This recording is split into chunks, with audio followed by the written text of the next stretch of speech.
વિદ્યા જૈન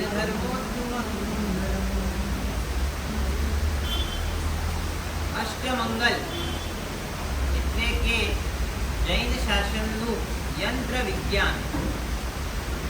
દરેકે દરેક ધર્મમાં પોતપોતાના પાવરફુલ એનર્જીના સેન્ટર એવા એક એક મંત્ર વિજ્ઞાન હોય, એવું એક તંત્ર વિજ્ઞાન હોય અને એનું એક યંત્ર વિજ્ઞાન હોય. એ ચાહે હિન્દુઇઝમ, બુદ્ધિઝમ કે કોઈ પણ ધર્મ હોય આ દુનિયાનો, એના પાસે જો એના મૂળભૂત રૂટ મજબૂત હોય તો એની પાસે હજારો લાખો વર્ષની પરંપરાની ઉર્જાને વહાવતું અને લઈ આવતું દરેક અનેક આચાર્ય ભગવંતો, અનેક ગુરુ ભગવંતોએ પરિપૂર્ણ પવિત્ર કરેલું એવું પોતાનું એક મંત્ર વિજ્ઞાન, તંત્ર વિજ્ઞાન અને યંત્ર વિજ્ઞાન હોય. અને જૈન શાસનનું યંત્ર વિજ્ઞાન અને એનો એક મુખ્ય અંગ એટલે કે અષ્ટમંગલ. 8 મંગલ એક આકૃતિ છે, બીજું કાંઈ જ નથી. એમાં બીજી કોઈ કરતા કોઈ બીજી વસ્તુ નથી, કોઈ દેવની સ્થાપના નથી, કશું કોઈ તીર્થંકરની પણ સ્થાપના નથી. છતાં પણ તીર્થંકરના પ્રતિનિધિ તરીકે પણ જે અષ્ટમંગલની સ્થાપના કરી શકાય એવી ઉત્તમ ઉર્જા જે મંગલોની અંદર શાસ્ત્રોએ કીધી છે, એ ઉર્જા એટલે અષ્ટમંગલની ઉર્જા, અષ્ટમંગલની એનર્જી.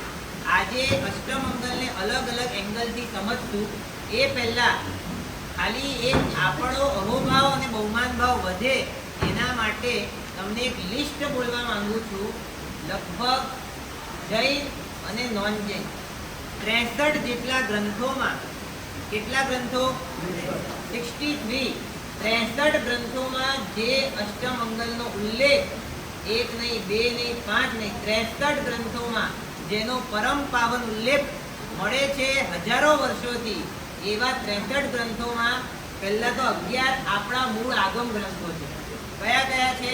આચારામ સૂત્ર, ઔપપાતિક સૂત્ર, રાયપસેણી સૂત્ર, દિવાભિગમ સૂત્ર, કલ્પ સૂત્ર, ભગવતી સૂત્ર, જ્ઞાતા ધર્મકથા સૂત્ર, જંબુદ્વીપ પ્રજ્ઞપ્તિ, નિર્યાવલિકા, પ્રશ્ન વ્યાકરણ, ઉત્તરાધ્યયન અને આવશ્યક નિરુક્તિ સૂત્ર.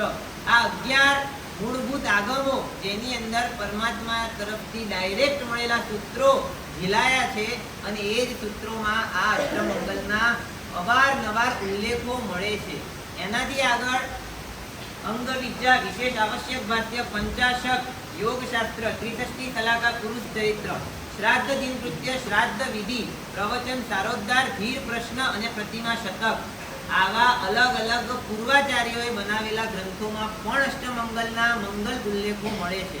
એનાથી આગળ દિગંબર ગ્રંથો, તિલોય પન્નતિ, ધવલા પુરાણ જેવા. એનાથી આગળ શિલ્પ ગ્રંથો, બૃહદ સંહિતા, માનસાર, વાસ્તુશાર અને જૈન શિલ્પ વિધાન.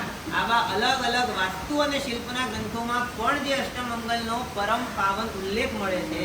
એનાથી આગળ જે ગુપ્ત વિધિઓ, અંજન શલાકા વગેરેની કે જે અમને પણ શીખવા ન મળે, અમુક પર્યાય અને અમુક યોગ્યતા પછી ગુરુ ભગવાન અલાઉ કરે તો જ જે ગ્રંથોનું વાંચવાનો અધિકાર મળી શકે, એવા નિર્માણ કલિકા, 18 અભિષેક વિધાન, શાંતિ સ્નાત્રાદિ વિધિ સમુચ્ચય, આચાર દિનકર અને વર્તમાન પ્રતિષ્ઠા કલ્પ.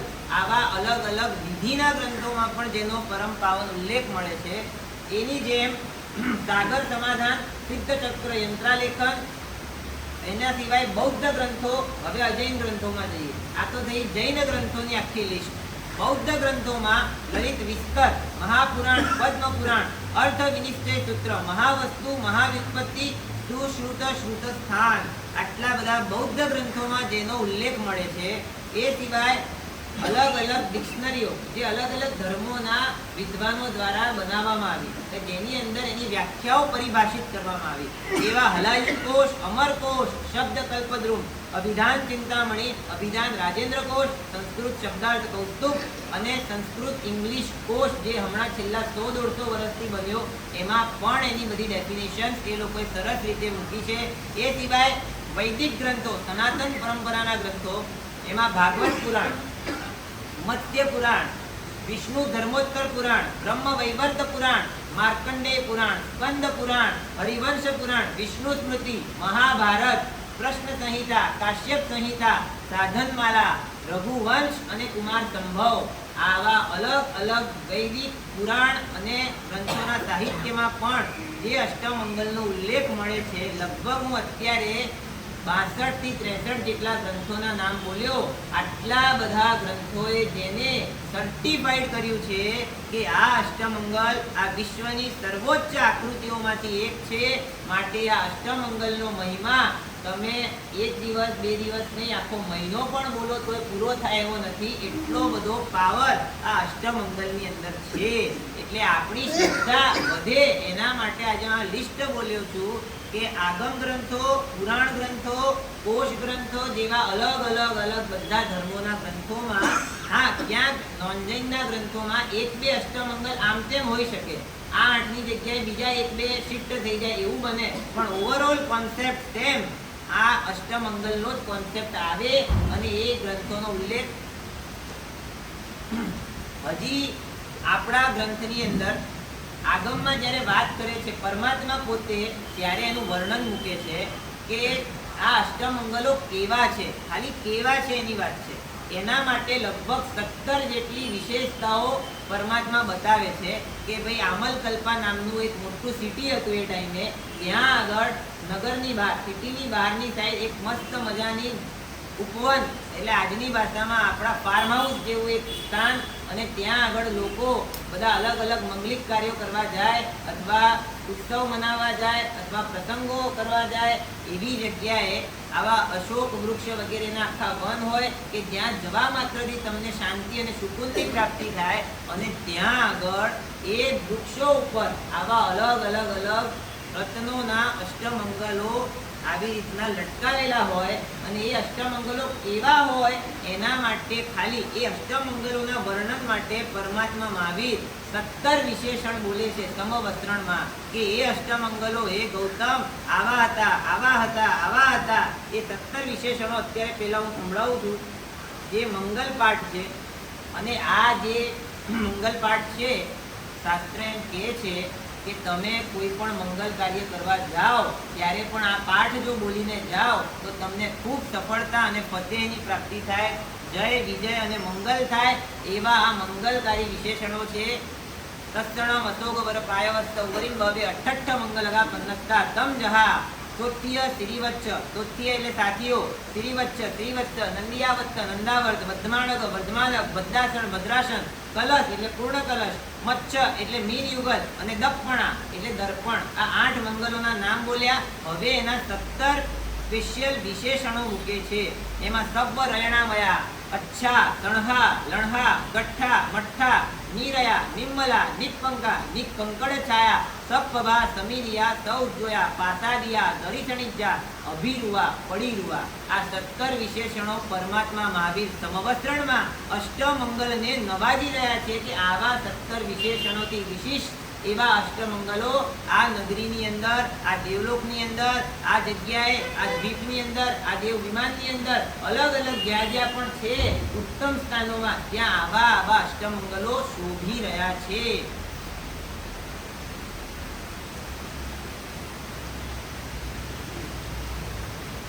હવે એ 17 વિશેષણોના ઇન શોર્ટ ખાલી તમને ટચ કરીને જઈએ કે સૌથી પહેલું વિશેષણ મૂક્યું સબ્બ રયણમયા, એટલે કે અલગ અલગ પ્રકારના જેટલા પણ રત્નો છે આ દુનિયાના શ્રેષ્ઠમાં શ્રેષ્ઠ, એ બધા રત્નોથી નિર્મિત, એ બધા રત્નોથી બનેલા હોય. નંબર 2 હજુ કેવા છે? સ્વચ્છ, એટલે કે સ્ફટિક જેવા. સ્ફટિક જે પ્યોર સ્ફટિક આવે એ કેવું હોય, એની પાછળ ગમે તે મૂકો તમને ક્લિયર કટ દેખાય એવા સ્ફટિક જેવા એકદમ સ્વચ્છ છે. હજી કેવા છે? અચ્છાની, પછી સ્વચ્છાની, લક્ષણાની, એટલે કે કોમળ, સારામાં સારા, એકદમ ઉત્તમ પૂતગલો જે આ દુનિયામાં પાર્ટિકલ્સ છે એનાથી બનેલા છે. હજુ કેવા છે? તો કે લણહા, એટલે કે કપડું, સારામાં સારું કપડું તમે જ્યારે બનાવો છો ત્યારે એની અંદર કોઈ ફોલ્ટ રહેતો નથી. જે એકદમ બ્રાન્ડેડ કંપનીઓના કપડાં જેમ આપણે ખરીદીએ એમાં શું જોઈએ? એક પણ નાનામાં નાનું પણ ક્યાંય ફોલ્ટ રહે નહીં એની બનાવટમાં. તો એવા એક પણ નાનામાં આટલું તમે માઇક્રોસ્કોપથી જુઓ તો પણ કોઈ ફોલ્ટ ના મળે એ રીતના પરફેક્ટ બનેલા હોય. હજુ કેવા છે? ઘૂંટી ધ પટવત ઘટ્ટાઈમ, એટલે કે પોલિશ, વેલ પોલિશ. અને પોલિશ પણ કેવી અલગ અલગ. પહેલા છે ને કોઈ પણ આવી પથ્થર કે રત્નની વસ્તુની પોલિશ એક કર્કશ પથ્થરથી કરવામાં આવે, એની અંદરથી બધું વ્યવસ્થિત નીકળી જાય એક્સ્ટ્રા પાર્ટ. પછી એક કોમળ પથ્થર લઈને એને એકદમ ચમક આપવામાં આવે. પછી કેવા છે લીસા, હજી કેવા છે તમે સ્પર્શ કરો તો તમને ગમે, હાથમાં લો તો તમને મજા આવે, આમ પકડી રાખવાનું મન થાય એવા છે. હજુ કેવા છે નીરજાઈમ, એટલે કે કોઈ પણ પ્રકારની બાહ્ય ધૂળ વગરના. પછી અંદર બનતી વખતે પણ આટલો પણ પાર્ટિકલ કોઈ ધૂળ કે માટીનો નથી ઘૂસી ગયો એવા. પછી કેવા તો કે એની અંદર કોઈ પણ પ્રકારના ડાઘા ડૂગી પણ નથી રહી ગયા એવા. આ બધી વાત પરમાત્મા એના વર્ણનમાં તે છે કે આવા બધા. પછી કે છે કે અલગ અલગ પ્રકારના ઉજળા કિરણો જેમાંથી બહાર આવે છે એવા. પછી ખૂબ અલગ અલગ પ્રકાર અજવાળું આવે તો ઠીક, એ અજવાળાથી તમને પણ આજુબાજુની વસ્તુઓ ચમકી જાય એટલા બધા પ્રકાશ અને દીપ્તિવાળા. હજુ કેવા, હજુ મનને પ્રસન્નતા આપનારા, વારંવાર જોવાની લાલચ જાગે એવા. જેમ નાનું બાળક એકદમ ક્યુટ હોય, આપણને થાય કે વારંવાર એને મળીએ, એને જોઈએ, એને રમાડીએ, એને જોઈને આપણને મન થાય. એવી રીતના આ અષ્ટમંગલો એવા અદ્ભુત હોય છે કે તમને જોઈને એમ થાય કે વારંવાર જોઈએ, પાછું જોઈએ. અને જ્યારે જુઓ ત્યારે મનની અંદર હજુ પ્રસન્નતાની વૃદ્ધિ થાય. અમુક એવી વસ્તુઓ, અમુક એવી વ્યક્તિઓ હોય કે જેને જોઈને આપણો અંદર આનંદ વધે, અને અમુક એવા હોય જેને જોઈને એમ થાય કે ક્યાં સવારમાં મળી ગયા. એટલે આ અષ્ટમંગલો એવા હોય કે જેને જોઈને તમને અંદરથી પ્રસન્નતા આવે. એ કાંઈ કરે નહીં, તમે ખાલી દર્શન કરો અને તમને પ્રસન્નતા મળે. કારણ કે એના અંદરથી એક પ્રકારનો એવી વેવ, એનો ફોર્સ નીકળતો હોય કે જે તમારા મનને પોઝિટિવિટી આપતો રહે. એટલે તમે જેવા એ અષ્ટમંગલની સામે આવો અને તમારી આંખ એ અષ્ટમંગલ પર પડે, કનેક્શન થાય, અને 2-3 સેકન્ડમાં તો તમને સીધી પોઝિટિવ વાઇબ્સ અંદર એક્સેપ્ટ થવાના ચાલુ થઈ જાય. અને એવા અભિરુવા, પડીરુવા, એટલે કે એવા મનોહર છે કે એની તુલનામાં આ દુનિયામાં કોઈ એવું સુંદર ઘરેણું નથી. એવા અભિરૂપ છે. પ્રતિરૂપ એટલે કે એનાથી શ્રેષ્ઠ આ દુનિયામાં સુંદર બીજો કોઈ પદાર્થ નથી. એવા આવા અલગ અલગ વિશેષણોથી પરમાત્મા પોતે જ્યારે આને નવાજે છે, એવા અષ્ટમંગલોની પ્રતિકૃતિ. હું એમ નહીં કહું કે એ જ અષ્ટમંગલો આપણે ત્યાં આવવાના છે. હવે એ બધા અલગ અલગ ઉત્તમ રત્નમય છે. આપણી એ શક્તિ પણ ના હોય, પણ એ જે આકૃતિ છે એની એનર્જીમાં કોઈ ફરક નથી. નો ડાઉટ એ રત્નો હતા તો આપણે પણ કંઈ સાવ સાદું દ્રવ્ય તો નથી લીધું. આપણે પણ પ્યોર સિલ્વરમાંથી આ અષ્ટમંગલો બની રહ્યા છે, અને જેનો લાભ આપણને મળવાનો છે, અને એની આકૃતિનો તો પૂરેપૂરો લાભ આપણને મળવાનો છે. અને યંત્ર તો ખરેખર એની આકૃતિથી કામ કરે છે. એટલે એની આકૃતિઓ જે છે એ જ ઇફેક્ટિવ છે. પ્રવીણભાઈ બેઠા છે અહીંયા, હિલિંગના માસ્ટર. એમને પૂછો કે તમે આકૃતિઓનું કેટલું બધું મહત્વ હોય છે આ બધી ઘટનાઓમાં. આ જે ઉર્જાનું આખું સાયન્સ છે એમાં દરેક જગ્યાએ આકૃતિઓના કેટલા બધા મહત્વ હોય છે. અને એ જ ઉત્તમમાં ઉત્તમ આકૃતિઓ જેને 62 જેટલા ગ્રંથોએ સર્ટિફાઈડ કરી, જેને પરમાત્માએ સ્વયં સર્ટિફાઈડ કરી, સંવત્સરમાં બેસીને દેશનામાં બોલ્યા, એવા આ અષ્ટમંગલોનો મંગલ અવસર સૌ પ્રથમવાર આપણા શ્રી સંઘમાં આવી રહ્યો છે. એટલે બધા જ સાવધાન થઈ જાઓ. હજુ વિચારી લો કે આને કેવી રીતના, કયા પ્રિપેરેશન સાથે આપણે આપણા ઘરે લઈ જવા છે, કેવી રીતના આપણે આનો મેક્સિમમ લાભ ઉઠાવવો છે. આપણે તો પાછા વાણિયા, એટલે કોઈ પણ વસ્તુનો લાભ કેવી રીતના આપણે વધુમાં વધુ લઈ શકીએ એ દ્રષ્ટિ આપણને ગોડ ગિફ્ટેડ હોય. એટલે આપણી પહેલી દ્રષ્ટિ ત્યાં જાય જ કે આ વસ્તુ છે મારા લાભમાં કેવી રીતના છે. અને આજે હવે એ વિષય પર જઈએ છીએ કે આ અષ્ટમંગલો નવગ્રહ સાથે શું સંબંધ ધરાવે છે. Very interesting. બધાના કાન ઉપર નવગ્રહ સાથે અષ્ટમંગલના શું રિલેશન છે એ સ્ટાર્ટ થાય છે. એ પહેલા વરસાદનો અવાજ બહુ છે, થોડા નજીક આવી જાય.